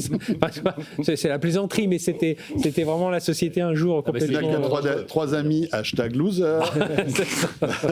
Voilà. Allez, les amis, nous reste 7 minutes. J'aimerais quand même que maintenant, vous puissiez nous dévoiler vos coups de cœur ou coups de gueule de cette année 2025. Fred, nous, on ne va pas parler. On va laisser Julien et Didier s'exprimer parce qu'on vous réserve une émission spéciale le 22 décembre, juste avant Noël, juste avant le repas de fête. On vous propose un top et flop de l'année 2025 avec Thomas Serval. Il y aura qui d'autre aussi ? Jérôme Marin et toi donc. Oui. Et ça va être très sympa. Mais comme on n'aura pas le plaisir d'avoir la semaine prochaine Julien et Didier, j'avais envie d'avoir quand même vos petits coups de cœur et coups de gueule rapides, juste histoire de faire un petit clin d'œil. Coup de cœur vraiment énorme cette année pour Kagi. K-A-G-I, pour ceux qui ne connaissent pas. Alors, sincèrement, quand tu nous as balancé ça tout à l'heure, je ne connaissais pas. Kagi, c'est l'anti-Google. L'anti-Google Search, en tout cas. C'est-à-dire que vous faites tous google.fr ou .com pour aller chercher des choses sur le web. Kagi, c'est l'anti-Google, c'est-à-dire que c'est le Google tel qu'on l'a aimé et connu il y a maintenant une quinzaine d'années. C'est-à-dire c'est Google sans publicité, c'est Google sans tout le spam, parce qu'aujourd'hui, dès qu'on cherche un truc sur Google, on est spammé par des dizaines de liens qui n'ont rien à voir avec ce que l'on cherche, et très rapide. Et c'est payant. Donc c'est l'inverse d'un modèle gratuit. Évidemment. Ah d'accord, c'est payant. C'est payant, okay. $10 par mois. Et avec $10 par mois, on retrouve le Google d'antan, c'est-à-dire un moteur de recherche performant, rapide et qui apporte les liens que l'on cherche, plus plein d'autres services. Mais quel est le moteur ? C'est le moteur de Google en fait ? Ils utilisent derrière des API où ils vont taper dans Google, dans Bing et dans leur propre index et ils recréent avec leur algorithme des réponses et des résultats qui du coup sont propres. On peut essayer gratuitement, c'est tout à fait facile à essayer gratuitement. C'est vraiment absolument bluffant. Moi, j'ai ça avec Startpage ou avec le moteur de recherche de Brave. Pourquoi c'est mieux ? Alors, je ne connais pas Startpage. C'est mieux que Quant ? Alors, c'est 100 fois mieux que Quant, parce que Quant en fait, utilise des moteurs existants pour remonter ses résultats. Je crois que c'était une pas le cas plaisanterie de la part de Fred. Parce que c'est vrai que Startpage, c'est le moteur de recherche qu'avait validé, tu sais, ce fou de cybersécurité qui s'est exilé en Russie. Là. Oui, d'accord, je vois. Ah, mais je connaissais pas le produit. Et donc, en fait, ce qu'ils font, c'est que quand tu fais une requête, ils balancent ta demande sur plusieurs moteurs de recherche de manière complètement anonyme, et ensuite, ils te ramènent tout et ils te fait le ranking. Le ranking. En tout cas, Kagi, moi, je vous conseille d'essayer. Mais j'essaierai, oui. C'est gratuit pour essayer. C'est des Américains ? C'est des Américains, tout à fait. C'est absolument bluffant. Et en plus, il y a plein d'autres services. Alors, il y en a un que j'utilise, mais alors vraiment tous les jours, qui est offert quand on est abonné. C'est comment on le dirait en français, un résumeur universel. Universal Summarizer, ils appellent ça. On lui met n'importe quel lien, et surtout des liens de vidéos YouTube, ce qui pour moi est mon usage. Et vous savez, tous ces podcasts, toutes ces vidéos qui durent 20, 30, 1 heure, 2 heures, qu'on n'a pas le temps d'écouter entièrement, on balance le lien, et en 20 secondes, on a le résumé, les points clés, on peut interroger le résumé pour dire, alors là-dessus, est-ce que tu peux me détailler ce qu'il a dit là-dessus, etc. C'est absolument bluffant, ça fait gagner un temps. J'espère que tu ne passes pas la moulinette Tech & Co, Julien Villeray. Tech & Co, je l'écoute religieusement du début à la fin. Tu nous as Kagi convaincus. Donc je vous invite à essayer, vous pouvez essayer gratuitement, c'est mon coup de cœur de l'année. Kagi, ou Kagi, je sais pas comment. Moi je dis Kagi, mais je sais pas. Didier Sens. Alors moi, mon coup de cœur, c'est la promesse enfin tenue des écouteurs à traduction simultanée. Je trouve ça incroyable. J'en avais testé il y a déjà quelques temps. On en parlait hier. On n'est pas complètement convaincus. Chez Microsoft et chez Google, mais je trouve l'idée absolument remarquable. C'est-à-dire que maintenant, il n'y a plus la barrière de la langue, notamment quand tu fais du business dans des endroits où c'est un peu compliqué. Je me rappelle d'une fois où j'étais dans une conférence de presse avec des Coréens qui malheureusement ne parlaient ni anglais ni français. Et tu voulais leur acheter de la RAM ? Et donc c'était très compliqué. Heureusement, il y avait avec moi le correspondant d'un journal à Séoul, un Français qui était correspondant à Séoul et qui avait réussi à... C'était un coup de bol, quoi, qu'il soit là. Bon. Donc là, il n'y aura plus ce problème. Et puis, le fait aussi, tu parlais de YouTube, souvent, tu as une vidéo qui t'intéresse et c'est une vidéo en japonais ou je ne sais pas en quoi, ou une conférence qui t'intéresse, qui s'est tenue dans un pays dont tu ne parles pas la langue.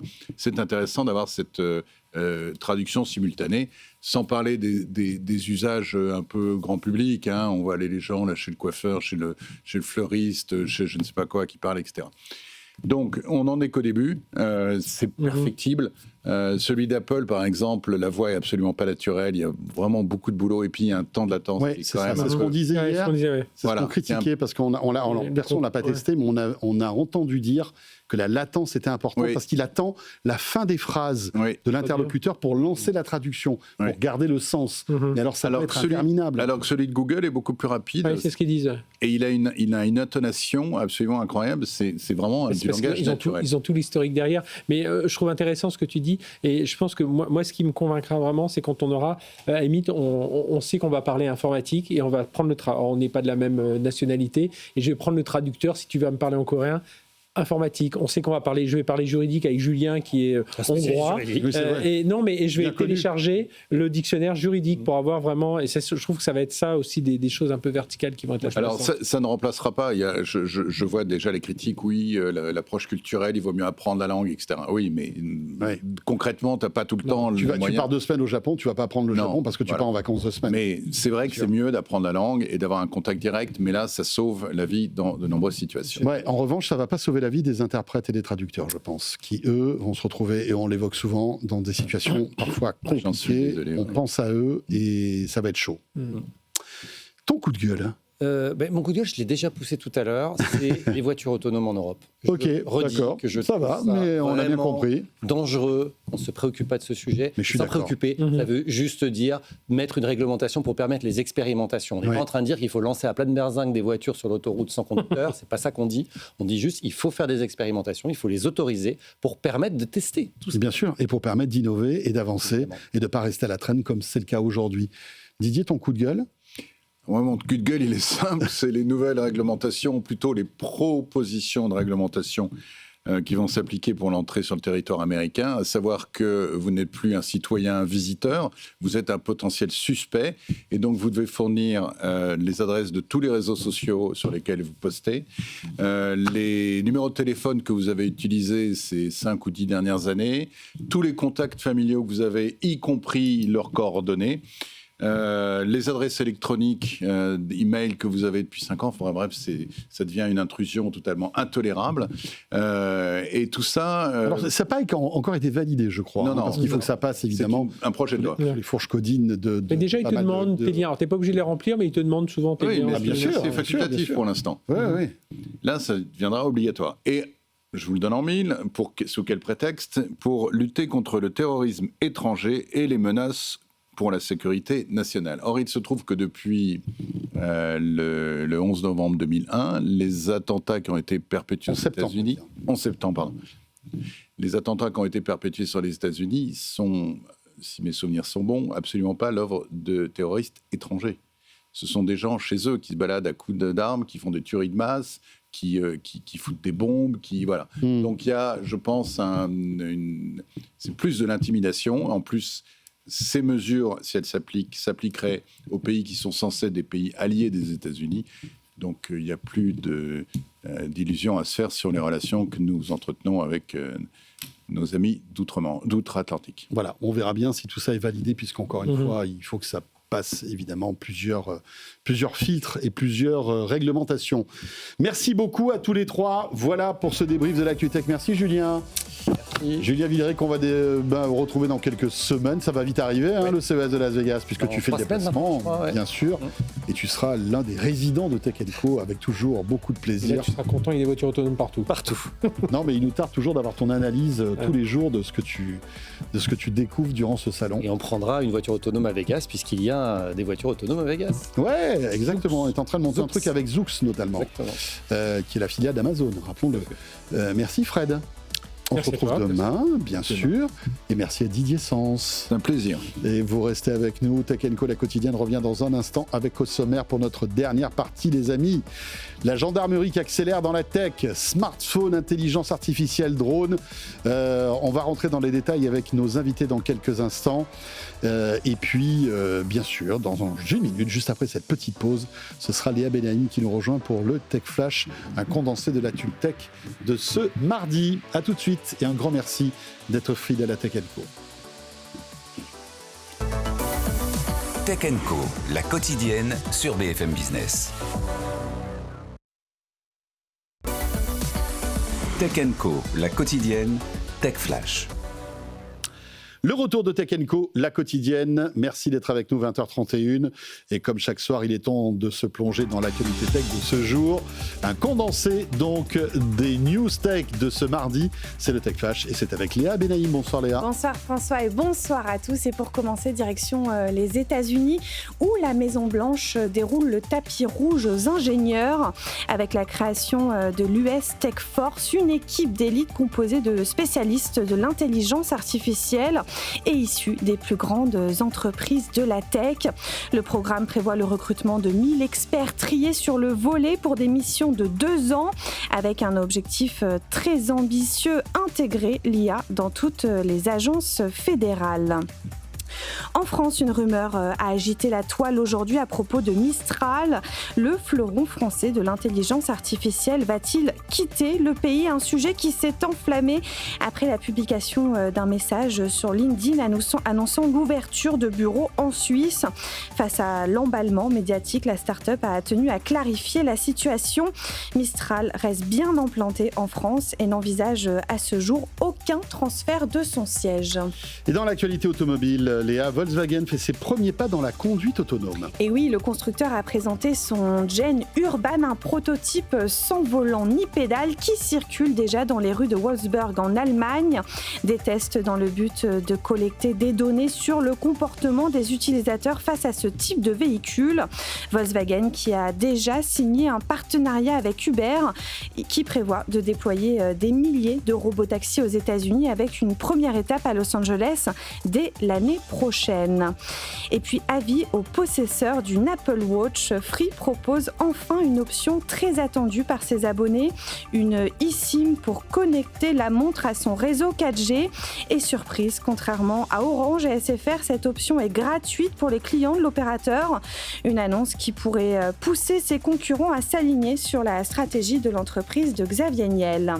Et enfin, une collision évitée de justesse. Un satellite chinois a failli percuter un appareil de Starlink. Les deux engins seraient passés à moins de 200 mètres l'un de l'autre, tout ça à 600 km d'altitude. En cause, l'absence de coordination entre les opérateurs qui ne partagent pas leur calendrier de lancement.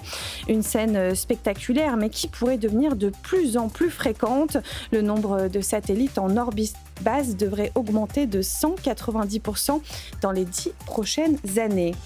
Et pour finir, je vous donne rendez-vous ce soir à 22h30 pour votre émission Tech & Co Business. Et cette semaine, Frédéric Simotel reçoit Eric Haddad, le président de NumSpot. Au programme, un cloud de confiance 100% français. On écoute un extrait. Et c'est vrai qu'à l'époque, on parlait surtout d'infrastructure, alors qu'aujourd'hui, c'est un vrai enjeu d'organisation des entreprises. Oui, c'est un vrai enjeu. C'est pour ça qu'on sort de notre nouvelle plateforme. Oui. On va y revenir. Voilà, je suis arrivé il y a 9 mois. Donc, on a travaillé d'arrache-pied pour sortir une nouvelle plateforme qui répond vraiment aux besoins des clients. Et donc, cette plateforme, elle a 3 avantages. Le premier avantage, c'est de piloter la notion de confiance. On gère la confiance en fonction de la donnée, de la sensibilité de la donnée. Deuxième, c'est la portabilité. Donc, on permet à nos clients de pouvoir bénéficier d'un service de type cloud souverain, donc en France, en Europe, d'un service de type cloud. Ça, c'est grâce à l'effet open source. Grâce à l'effet open source. On a développé la plateforme en open source, effectivement. Donc, ça nous permet d'assurer un niveau d'autonomie numérique pour les clients, ce qu'on appelle la résilience dans les entreprises. C'est plus la notion de confiance. Donc, la confiance et la portabilité. Le fait qu'effectivement, les clients peuvent pouvoir bénéficier en débordement, donc l'usage du cloud public, d'accord, avec des niveaux de confiance différents en fonction de la sensibilité des données, mais aussi la modernisation de son infrastructure. Voilà, et retrouvez Tech & Co Business tout à l'heure à 22h. Et il est 20h35, bien évidemment. Il est temps d'aller du côté de la rédaction de Tech & Co, comme chaque soir. Tech & Co, la quotidienne. La chronique techandco.com. Salomé Ferrari nous a rejoint sur ce plateau. Bonsoir Salomé. Bonsoir. Protéger la vie privée des mineurs sur les réseaux sociaux.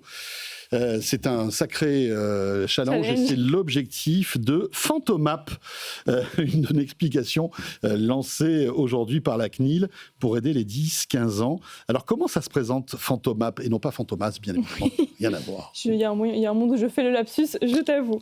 Mais on le sait effectivement, si officiellement les réseaux sociaux sont interdits aux moins de 13 ans, dans les faits, ils sont nombreux à réussir à s'inscrire faute de protection assez efficace.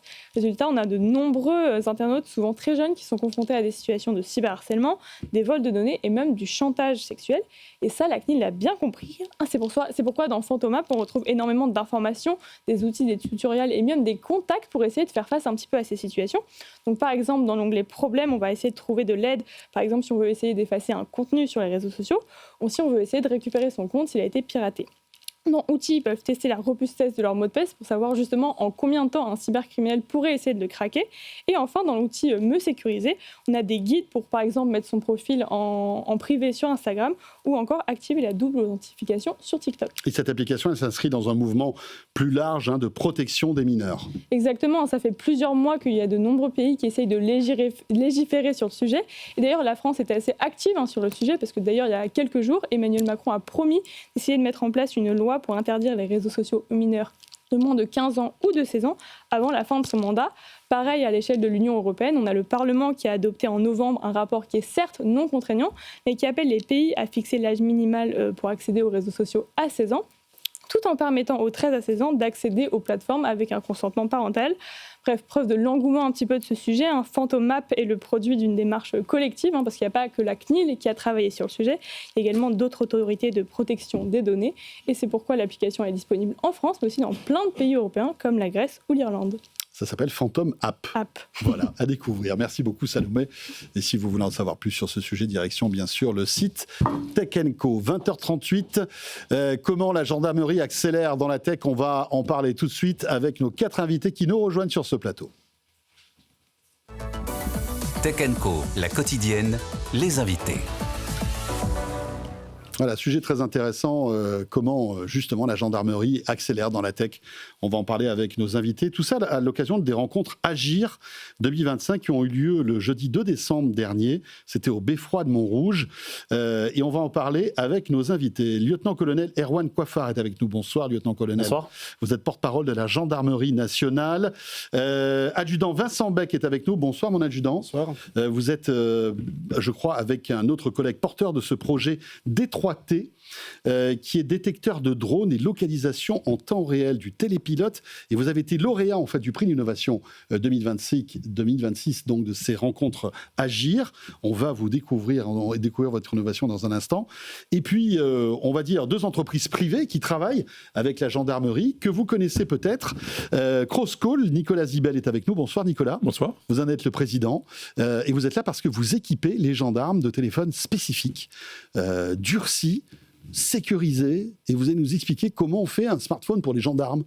Finalement, ça va être très intéressant. Tout à fait. Ça sera dans quelques instants. Et puis nous accueillons aussi Antoine Roustan. Bonsoir Antoine.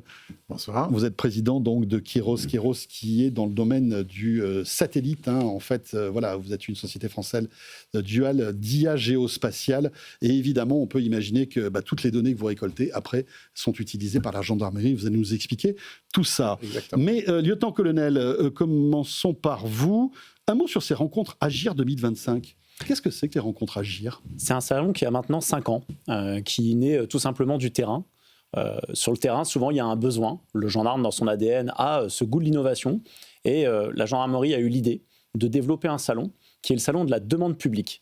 C'est-à-dire qu'au lieu de rassembler des entreprises ou des particuliers qui ont et qui offrent des biens ou des services, on rassemble les administrations publiques, en avant la gendarmerie, qui exprime un besoin, et on permet aux entrepreneurs de venir rencontrer ces gendarmes par rapport à l'expression de besoin et de faire se rencontrer tout simplement l'offre, la capacité d'innovation avec le besoin de la gendarmerie. Donc, vous êtes là pour partager des besoins et que des sociétés créent, en fait, répondent à vos besoins. C'est ça l'idée ? Tout à fait. On est vraiment dans une idée de catalyseur. On essaie de faire se rencontrer l'innovation, l'idée, la capacité pour développer des produits. Et c'est quelque chose qu'on ouvre de plus en plus dorénavant, puisque c'est un salon qui, comme je le disais, a 5 ans et qui maintenant s'ouvre à d'autres administrations et même à des délégations étrangères. Alors, j'imagine que vous avez un devoir de réserve, vous ne pouvez pas nous raconter, mais on évoque dans Tech & Co tous les soirs la révolution de la tech et de l'intelligence artificielle dans des secteurs, dans tous les secteurs en fait, de l'industrie et de la société. Est-ce que vous, votre corporation, est impactée par l'IA ? Est-ce que vous la vivez ? Est-ce que vous voyez cette transformation ? Est-ce que vous avez des outils, des exemples à nous donner ? La gendarmerie est à l'image de la société, c'est-à-dire qu'elle est impactée par l'IA, mais elle s'en saisit également. Donc on a des applications métiers qui intègrent pleinement l'IA, on a des applications du quotidien au niveau de nos système de fonctionnement. Et effectivement, dans le cadre de l'IA, nous sommes ici sur une chaîne de télévision, nous pouvons en parler, c'est aussi quelque chose qui intègre l'information, la désinformation. Donc on a un panel très large de l'utilisation de l'IA par les personnes que je pourrais dénommer comme nos adversaires, et quelque chose qu'on intègre nous pleinement également pour continuer et poursuivre notre évolution. Oui. Alors, on est aussi à la radio, donc télévision et radio, en effet. Et c'est vrai que l'IA, pour vous, c'est votre meilleur ami, mais aussi votre meilleur ennemi, parce que finalement, voilà, les cyberattaques, enfin, tout ça, ça peut être aussi issu de l'intelligence artificielle. Donc, tout à fait. C'est des réponses qui se font technologiques, c'est des réponses technologiques qu'il faut mettre en place. Des réponses technologiques, on ne peut pas en faire fi. C'est pour ça que je le disais, on l'embrasse pleinement. On n'est pas spectateur, on est acteur. Et c'est aussi la raison pour laquelle on crée ce salon. Parce que en tant que service public, on a certaines connaissances, mais on a également des besoins. Et donc on se tourne vers des entrepreneurs qui eux aussi l'ont intégré pour se faire rencontrer, comme je le disais tout à l'heure, le besoin et la capacité d'innovation. Parlez-nous du besoin, justement, et de ce prix de L'Oréal Innovation 2026. Après, on va donner évidemment la parole à l'adjudant Vincent Beck, mais justement, en parlant de besoin, parlez-nous de drones et de cette détection de drones et de télépilotes qui est quelque chose d'important. En tout cas, ça part d'un besoin et vous avez une solution avec D3T, je crois. Voilà. Donc, dans le cadre du salon Agir, il y a différents prix qui sont remis. Ça nous permet également de mettre en avant justement cette capacité d'innovation. Il y a un prix également qui est un prix de la prévention. Et donc là, l'adjudant, effectivement, est ici représentant lauréat du prix de l'innovation avec cette capacité qui a été développée vis-à-vis des drones. On le sait, c'est un véritable sujet. Vous parliez de l'IA. Le drone est aussi une évolution technologique qui remplit pleinement bon nombre de sollicitations pour nous missionnelles qu'on rencontre sur le terrain. Et donc, c'est un besoin qui vient du terrain. Voilà, l'adjudant l'expliquera très bien, je pense. Alors, en plus, l'adjudant Vincent Beck est venu avec à la fois son magnifique trophée, superbe, et une espèce de machine avec l'autocollant D3T. Alors, expliquez-nous ce que vous avez mis au point. Alors, avec le camarade qui est affecté avec moi au niveau de mon unité, on a développé dans le cadre de notre mémoire de fin d'études un détecteur de drones et de télépilotes en temps réel afin de répondre aux besoins qu'on a pu rencontrer sur le terrain. Et votre camarade, c'est Donatien Monbazé. Donatien Monbazé, tout à fait, qui n'a pas pu être présent ce soir. Mais heureusement, vous êtes là. Voilà. Donc, on a décidé de faire une chose qui est facile d'utilisation, qui ne nécessite pas d'industrialisation et qui a vocation à combler les manques qu'il peut y avoir actuellement au niveau de la solution de détection drone portable, même s'il existe déjà des solutions en gendarmerie. Alors, expliquez-nous ce que ça fait, pour être clair. C'est-à-dire que vous allumez ce truc. On l'allume. Attention, cet appareil hyper technologique avec un très bel écran. Vous allez en plus, c'est un vrai, là, que vous nous mettez... Vous allez trouver une interface très simple qui permet à l'utilisateur en fait, de scanner son environnement et donc de matérialiser en temps réel, dès lors qu'il détecte le drone, la position du télépilote sur une carte. Alors, attendez, qu'on comprenne bien. Moi, je suis dans mon coin, je suis en train de piloter un drone, d'accord ? Vous êtes gendarme. Ce que je fais, je n'ai pas le droit de le faire. Vous mettez en route votre truc, votre système, et automatiquement, vous allez pouvoir me géolocaliser, moi, avec ma télécommande en fait, de drone, c'est ça ? C'est tout à fait ça, oui. Waouh, c'est impressionnant. Et comment vous faites ça ? Ça, vous comprendrez bien que pour des raisons de confidentialité, je ne répondrai pas ce soir. J'aurais tenté quand même. Et concrètement, c'est quelque chose que vous demandiez, ça, le fait de pouvoir localiser précisément. Et justement, la question, c'est précis, en fait ? Vous arrivez à avoir une localisation GPS, précise ? donc c'est au mètre près. D'accord. Parce qu'en fait, l'appareil, j'imagine, envoie des ondes que vous arrivez à localiser, c'est ça ? Grosso Avec modo, une triangulation, des choses comme ça ? Grosso modo, on peut voir ça comme ça, oui. Ouais. C'est un besoin terrain. Et effectivement, l'intérêt pour nous, il y a la machine, mais il y a l'opérateur, il y a la personne qui la pilote. Et on est toujours dans une démarche de judiciarisation. C'est-à-dire qu'on va essayer de trouver le télépilote pour pouvoir derrière tout simplement interpeller la personne et la remettre à la justice. Donc c'est aussi l'intérêt de ce moyen qui est développé, c'est de pouvoir localiser la personne, puisqu'on est souvent dans une utilisation, par rapport à l'exemple que vous preniez, on a moins vocation à venir chercher le télépilote qui, amateur, est dans une zone dans laquelle il sait qu'il n'a pas à être, que les personnes qui utilisent le drone comme un moyen et comme un vecteur, souvent pour déplacer d'autres choses ou tout simplement pour porter une atteinte qui est plus importante. Et aujourd'hui, parce que évidemment, quand on pense drone de sécurité, on pense au conflit en Ukraine, par exemple. Mais aujourd'hui, en France, c'est un vrai sujet. La surveillance par drone illégale, en fait, on a entendu des histoires de livraison de produits licites dans les prisons par drone, des choses comme ça. C'est pour justement pallier à ça. C'est une des applications possibles. En tout cas, effectivement, quelle que soit la raison pour laquelle le drone est utilisé, à partir du moment où il est utilisé dans un cadre légal qui ne le permet pas, et donc ça peut être pour une livraison, ça peut être aussi pour déplacer un moyen qui serait beaucoup plus dangereux, on va, nous, pouvoir localiser la personne, indépendamment d'une action qui existe aussi et que la gendarmerie maîtrise, qui sera la neutralisation du drone, mais là, on n'est pas sur ce sujet. Non, c'est pour retrouver l'auteur, en fait, du méfait. Et ça existe déjà, ça ? Ou est-ce que c'est vraiment une innovation, j'allais dire, française qui n'a pas d'équivalent dans le monde ? Alors, pour dans le monde, je ne prononcerai pas, mais néanmoins, c'est une innovation qui est 100% gendarmerie, du boîtier au code. Donc, c'est un boîtier en impression 3D fait par notre maker au niveau de notre unité. Et ce dispositif, à notre connaissance, nous n'en avons pas encore vu, en tout cas en France, ou déployable comme on est capable de le faire. Voilà. Et la bonne nouvelle, c'est qu'il ne marque aucun drone détecté. On n'est pas surveillé, à part quelques caméras qui nous filment actuellement. Messieurs, vous restez avec nous, parce que Antoine Roustan et Nicolas Zibel étaient présents à ces journées Agir aussi. Alors, ils sont conviés, je laisserai répondre sur leur présence, mais oui, ils sont conviés, puisque ce sont des entreprises qui sont partenaires de longue date de la gendarmerie. Et on va commencer par Crosscall, alors qui est une marque que certains utilisateurs de smartphones et les randonneurs, les sportifs connaissent, puisque vous avez ce marché, on va dire B2B, spécialisé dans la sécurité, mais vous vendez aussi des téléphones pour le grand public, des téléphones durcis. Expliquez-nous un petit peu ce que vous avez mis en place comme partenariat avec la gendarmerie. Alors déjà, nous sommes partenaires de la gendarmerie depuis de nombreuses années, je crois un peu plus de 6 ans. Et en fait, ce que l'on fait, c'est que non seulement on va au salon Agir pour écouter les demandes, mais on est en contact permanent avec non seulement des entités qui font des marchés publics, mais avec des utilisateurs. Et grâce à ces rencontres, on est capable de définir des moyens, définir des attentes, et donc ça nous permet de faire évoluer nos produits. Et donc on conçoit des produits qui sont spécifiques aux attentes de la gendarmerie. Ils peuvent ressembler de l'extérieur peut-être à un produit que vous pourriez avoir pour le grand public. Il est durci, il est résistant, et il vous permet d'être vraiment dans des conditions, dans des circonstances assez incroyables. Mais par exemple, le software est très particulier. On travaille avec l'ANSSI, donc l'agence de l'État pour la sécurisation du software. Ce n'est pas un produit qui travaille avec un operating system normal, il a été sécurisé. Les applications qui sont sur le téléphone sont des applications spécifiques à la police et à la gendarmerie. Donc il y a toute une série de choses qui sont faites pour que le produit réponde exactement aux besoins de la gendarmerie. Ça, c'est très important. Et ensuite, une fois qu'on a défini ce produit, on définit également une série d'accessoires. Et pourquoi on définit des accessoires comme celui-ci? Ça, c'est ce qu'on appelle le XCOM.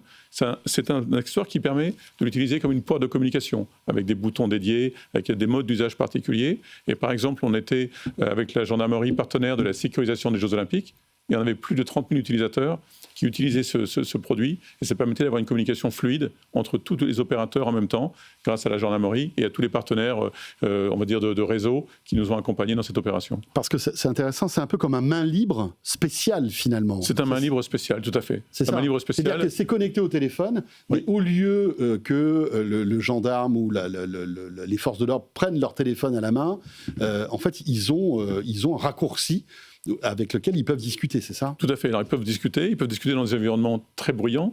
Ils peuvent discuter dans des environnements assez complexes parce qu'il faut arriver à bien déceler la nature du message qui est donné, et ça permet surtout d'avoir une très forte autonomie, donc vous pouvez le garder pour une journée entière sans aucune difficulté. Et vous pouvez le connecter avec un fil ou avec des Bluetooth sécurisés. D'accord. Donc, et ça, c'est un produit que vous avez conçu que pour la gendarmerie, en fait. Il a été conçu que pour la gendarmerie, il a été déployé pour la gendarmerie, et il a été fait quelque part en co-construction au salon Agir. Je crois, il y a un peu plus de 3 ans maintenant. Lieutenant-colonel, c'est un produit dont vous vous servez au quotidien. Ce smartphone nouvelle génération. Avant, vous faisiez comment, en fait? Alors, ce smartphone, il accompagne une transformation de la gendarmerie qui est de permettre aux gendarmes d'avoir un ordinateur de poche, puisqu'on a, via ce téléphone, accès à nos applications métiers. Donc là où, préalablement, vous aviez éventuellement un téléphone, une tablette, la radio, en fait, on réduit l'ensemble de ces moyens à une seule entité, tout simplement, un seul objet, et on se facilite la vie. Comme tout citoyen, c'est une application, une transposition concrète de l'évolution que la gendarmerie a pour être toujours adaptée à son temps. Mais est-ce que vous pouvez passer, par exemple, des coups de fil perso avec ce truc-là? Ou est-ce que c'est un terminal pour les gendarmes, en fait? On peut appeler en interne comme en externe, c'est un téléphone. D'accord, c'est un téléphone. Mais vous avez accès... complètement sécurisé. Vous disiez, par exemple, par une application très concrète, on va avoir accès à l'annuaire gendarmerie, donc on va pouvoir appeler n'importe quel numéro, même de quelqu'un qu'on ne connaît pas, en allant le chercher par cet annuaire, de la même façon qu'on peut, par un pavé numérique, taper les numéros de la personne qu'on souhaite appeler à l'extérieur de ce réseau. En fait, on est vraiment sur un réseau ouvert, en même temps qu'on a accès aux applications métiers, on peut prendre des photos, enfin, tout ce que vous auriez avec un smartphone. Évidemment, c'est connecté en 4G, 5G, forcément. Et vous en avez fabriqué combien aujourd'hui pour les gendarmes, pour la gendarmerie d'une manière générale? Écoutez, ça faisait l'occasion d'un marché public. Et c'est un marché public qui a servi à la fois la gendarmerie et la police nationale. Donc on a eu un marché, c'est à peu près 300 000 gendarmes et policiers qui ont été équipés avec nos téléphones. Parce qu'après, le challenge pour vous, c'est tout ce qui touche le service après-vente, l'accompagnement, les mises à jour, parce que c'est un téléphone qui, comme tous les téléphones, doit se mettre à jour, non? Mise à jour de sécurité. Tout à fait. Alors, déjà, ce qu'il faut bien comprendre, c'est que l'accompagnement, il est quotidien. On a des équipes dédiées au quotidien pour accompagner la gendarmerie, à la fois sur site, parce que la réparation se font dans des centres spécialisés de la gendarmerie, et se font également avec un suivi permanent. Donc ça, c'est très, très, très important. Et avec nos partenaires technologiques, on s'assure d'un maintien software pendant toute la durée de vie du produit. Et ce qu'il faut bien comprendre, c'est que non seulement les applications sont spécifiques à la gendarmerie, mais il y a également des spécificités autour de la sécurité du produit qui supposent un suivi très très particulier. Je ne peux pas en dire plus ce soir, mais il y a des éléments qui sont importants à bien maîtriser. C'est cette sécurisation du produit du premier jour de l'utilisation jusqu'au dernier jour.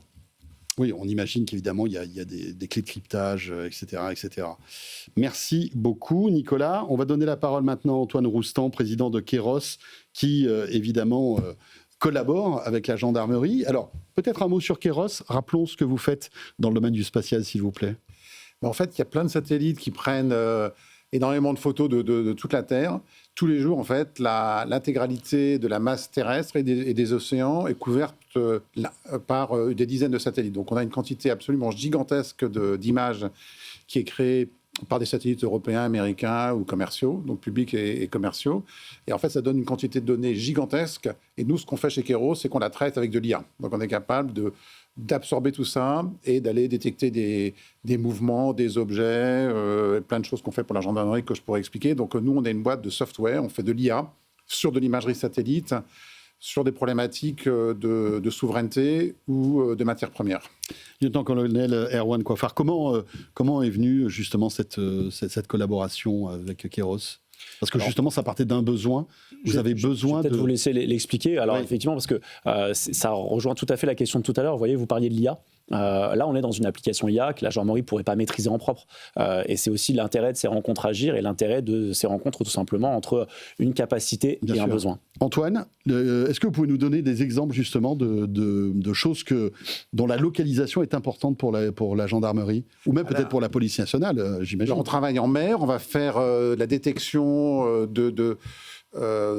de trafic de pétrole ou de trafic de stupéfiants. On peut voir quand il y a des bateaux qui se mettent à couple, on va détecter ça, donc ça va permettre de cibler ensuite des actions de la gendarmerie.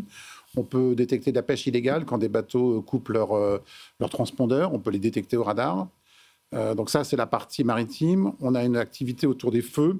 Donc, on va faire des cartes de risque de feu. Et pour la gendarmerie, on travaille sur est-ce qu'on peut aider dans les enquêtes pour savoir quel a été le mécanisme de déclenchement du feu, pour savoir si c'est d'origine criminelle. C'est-à-dire que vous allez remonter le temps, et retrouver les premières photos où l'on voit peut-être les prémices en fait, d'un incendie, choses comme ça, et de voir d'où ça part. Voilà, ce qui est formidable dans ce qu'on fait, c'est qu'on peut remonter dans le temps jusque dans les 70 à peu près. Ah oui. Et donc, rien ne nous échappe, en fait. On est capable à partir du moment où on sait ce qu'on veut chercher, on le trouve, généralement. Les premières photos satellites datent des années 70 ? Oui, c'est Landsat, des Américains. C'est dingue. C'est incroyable. Et aujourd'hui, on arrive à avoir une résolution qui doit être... On est à 3 mètres sur l'intégralité du globe. Et après, bien sûr, des moyens propriétaires de l'État vont à 30 cm ou en dessous. Mais disons que nous, ce que l'on traite, c'est des images qui sont prises sur l'intégralité du globe. Donc, on peut, en Guyane, par exemple, pour la gendarmerie, on va détecter l'orpaillage illégal avec un radar, parce qu'il y a beaucoup de nuages, donc c'est pas de l'optique, c'est un radar. Et dès qu'un arbre est coupé en Guyane, on est capable de le voir, et ce qui permet de détecter des mines avant qu'elles soient détectées par d'autres moyens. Et il y a pas mal de mines, là c'est opérationnel aujourd'hui, il y a pas mal de mines qu'on détecte bien avant les moyens traditionnels grâce à ça, et qui c'est aujourd'hui opérationnel pour la lutte contre l'orpaillage. Typiquement, comment collaborez-vous lorsque reprenons l'exemple de ces deux bateaux qui se rapprochent peut-être pour échanger de la marchandise illicite, vous détectez ça automatiquement ou alors la gendarmerie vous dit surveillez-moi ce périmètre ou ces deux bateaux et vous envoyez après l'information? Comment ça se passe en fait? Non, nous on couvre des zones très importantes, on couvre toute la Guyane ou tout l'Atlantique, enfin on couvre des très grandes zones et on va dire quand il y a un incident, on va dire voilà il se passe ça. Donc ça, c'est l'aspect monitoring. On a d'autres sujets où on nous demande d'aller investiguer sur une problématique liée, par exemple, à des crimes contre l'humanité. Donc là, on va regarder à Gaza, on va essayer d'identifier combien de temps les camions sont restés bloqués et on va pouvoir ainsi quantifier s'il y a eu blocage ou pas. Dans des charniers, on va pouvoir déterminer quand le charnier a été ouvert ou creusé. Donc là, on nous dit, regardez ce sujet-là dans le cadre d'enquête internationale ou locale, et on va pouvoir donner des éléments complémentaires, évidemment, à plein d'autres choses, hein, c'est pas suffisant, mais qui permettent de corroborer, de valider ou invalider cette hypothèse. Donc là, on nous donne un sujet et on le creuse. Passionnant tout ça. Merci à tous les quatre d'être venus sur le plateau de Tech & Co pour nous expliquer comment eh bien voilà, la gendarmerie notamment embrasse la technologie et j'imagine qu'il y a énormément d'autres exemples. Peut-être qu'on aura l'occasion de se revoir sur le plateau avec plaisir, pour en découvrir d'autres. Avant la 6e édition, justement. Parce que c'est très intéressant, avec beaucoup de plaisir. Merci beaucoup, lieutenant-colonel Erwan Coiffard. Vous êtes porte-parole de la gendarmerie nationale. Merci aussi à l'adjudant Vincent Beck, porteur de ce projet D3T, donc, et cette machine incroyable qui arrive à détecter des drones et la localisation en temps réel du pilote du drone. Merci aussi à Nicolas Zibel, président de Crosscall, pour justement la fourniture de ces terminaux sécurisés pour la gendarmerie et la police nationale. Et merci à Antoine Roustan, président de Keros. Merci bien. Merci à vous. Ce Tech & Co est terminé. Un grand merci de nous avoir suivis. Rendez-vous bien sûr demain, mercredi. On sera là dès 19h30, comme chaque soir. Les replays et les podcasts de cette émission qui vous attendent dans quelques minutes. À demain avec plaisir. Bonne soirée d'ici là. Tech & Co, la quotidienne sur BFM Business.